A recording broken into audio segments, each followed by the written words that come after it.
I'm Jonathan Gurwitz, Vice President of KGB Texas Communications, and welcome to thePoint. Today we have with us AJ Rodriguez, Executive Vice President of Texas 2036. You were CEO of the San Antonio Hispanic Chamber of Commerce. You were an Assistant City Manager for the City of San Antonio. You were Vice President of External Affairs for Zachary Group. And now you've taken that breadth of private and public sector experience to go to work for Texas 2036. If you took Texas history in 7th grade, then 2036 ought to mean something to you. But tell us about Texas 2036, what the organization is, and the work you're doing. Well, thank you again, Jonathan, for having me, and very much appreciate all the work that KGB Texas does in the community in San Antonio. And just so happy to be here in my hometown. I'm usually working in Austin, 3 to 5 days a week for the organization that you mentioned, Texas 2036. I'm very proud to have joined the team with a stellar group. And Texas 2036 talks about our bicentennial. It's about ensuring that Texas is the best place to live and work by our 200-year birthday here in Texas. And so I'm very excited about it. So we're 15 years away. What are the focus areas? What does Texas need to do to be successful by those measures in 2036? We're 15 years away, and the way I like to look at it is we're also 7 sessions away. Right. And that's kind of the premise of our work. We're nonpartisan. We're a nonprofit. We're focused on education and healthcare and natural resources and infrastructure and justice and safety and government performance. And those are kind of the pillars of what we feel are the areas of focus that we should have, along with 36 aspirational goals. And we feel, based on the metrics and the data, and we like to lead with data to inform our policy, that if we focus on the right facts and bring legislators to understand what those facts are, then the political ideologies should try to dissipate in that type of an environment. And that's what we're trying to focus on, and bringing those groups together to understand what the real issues of Texas are and how we can move the state forward. Well, you talked about the core, your pillars, and one of the areas you mentioned was infrastructure. As we're filming this, we're only a few weeks past the winter storm event and the power outages. What did that event reveal to you and to Texas 2036 about what our state's priorities need to be? It's as Winston Churchill used to say, never let a good crisis go to waste, right? And that's essentially what our founder, Tom Luce, has said to us. And so you're right, the energy crisis, energy in general, was not on our agenda, our plate, going into this particular legislative session, but I promise you it's in everyone's plate now. I think there was breakdowns in several different areas, if you think about it, Jonathan, from everywhere from upstream to midstream to downstream.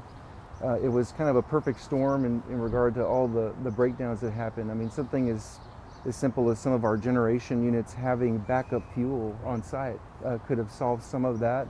So yeah, we're going to have to peel this onion. I mean, legislature's going to have to do that in many ways. And there's absolutely some short-term fixes, but we also have to harmonize short-term and long-term fixes with ensuring that we don't jeopardize the advantage that Texas has had as an energy producer, and also an attractor of business and people because of our energy rates, right? So ultimately those costs will be passed down to the consumer in some form and fashion. So what's the appetite that consumers will have in terms of that price point to ensure that we don't necessarily have to prepare like a Minnesota does for their weather and their winters, but we do need to be, we have to make sure, as my dad said, that something like that never happens again, right? It's unacceptable for us to have loss of life and go offline, a complete disruption with business and our economy. I suspect that if I asked Tom Luce or Margaret Spellings what issue they had the most passion about, it would be education. By far. They are well known for their dedication to education and education reform. What do you think the big challenges are for public education in the state of Texas? Well, there's lots of challenges, especially with pandemic, and I think this That particular crisis is what formed our legislative agenda in many ways, the type of loss and things that we've experienced with the pandemic. So COVID learning loss is a real issue that we've got to deal with. Our legislative agenda points to broadband and the digital divide, right, and creating those opportunities for education and also telemedicine and healthcare. So it's not just education, but telemedicine, healthcare, business all relies on digital connectivity. So that's one of our primary focus areas. I think maintaining the progress that we made with the state legislature last time around on HB3 and the tenets that produced and the outcomes that we won't see for another 15 years. And that's the state putting more money into the public education system, buying down the property taxes. That's right, and also just trying to up our game in terms of our quality, in terms of our deliverance of education, our education system. So that's definitely an issue. One of the things that we've put out there is a report on oil and gas and how the energy market, oil and gas, if we continue at a certain rate or decline, that certainly can produce some outcomes on the revenue side with our education system, right, that we've got to be prepared for. Yep. So again, being prepared, the energy crisis is something we didn't necessarily see coming. The pandemic isn't something that necessarily saw coming, but we can certainly imagine, something like $35 oil per barrel, right, in the future. So what are we doing to insulate and mitigate the damage that could be caused to revenue loss with education? Again, talking about lessons learned over the last year, you mentioned how important access to broadband is, and that digital divide has affected people in urban settings and rural settings. It's affected, minority communities. How do we close that digital divide? How do we close that gap? Absolutely. And you mentioned the rural communities where 3 million rural residents don't have access to infrastructure. They pay 4 times the amount that urban residents have. Urban residents, there's 1 million that don't subscribe to broadband for a variety of issues. And if you look around, you have many communities that might have 99% coverage in terms of infrastructure to broadband and access to Wi-Fi, but they don't subscribe, so adoption's low.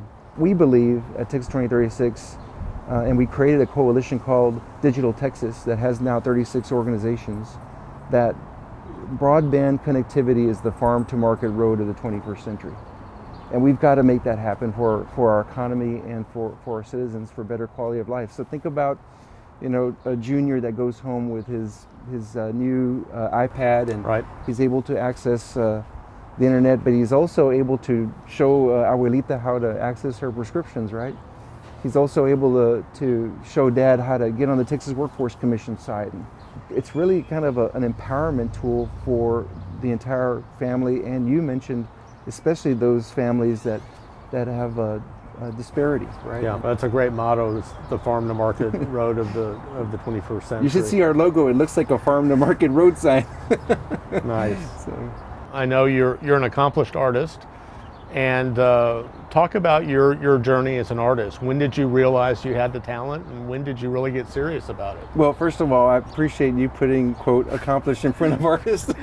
And I'd like to joke with my friends and tell them that if I was just an artist, I'd definitely be a starving one. But it's been phenomenal, Jonathan, the journey. I've always drawn. I mean, ever since I can remember, always painted, always drawn, always have loved the arts. But I have to say that I was toeing the water for the longest time, and I finally took the dive after I took a leadership class over at Zachary called Creative Leadership. And it was really a period and an opportunity of introspection for me. And the premise of the class is you go in and you just work on yourself. Don't think about the business. Focus on what you can do and ensuring that you've got a sense of purpose. And I really kind of leaned into that. And as a result, one of the outcomes, there was many others in my mind, but one of the outcomes was my deliberate intention to focus on my artwork. And as a result of that, I felt like if I'm going to do this and be serious about it and have the discipline around it, then I got to go all in, and I've got to make it a business. And it's been terrific. I've just been so honored that people love the art, and there's collectors out there that are picking it up, and so it's just been terrific. It's been a real honor, and I've been very grateful about that. Well, AJ, thank you for joining us today. Thanks for the great work that you're doing at Texas 2036. We're going to have to check in with you over the next 15 years. We may have to make this an annual segment and get progress reports, but happy to do that. Great organization. It's a worthy effort. Thanks for that. Thanks for your work in the arts community, and thank you for joining us on The Point.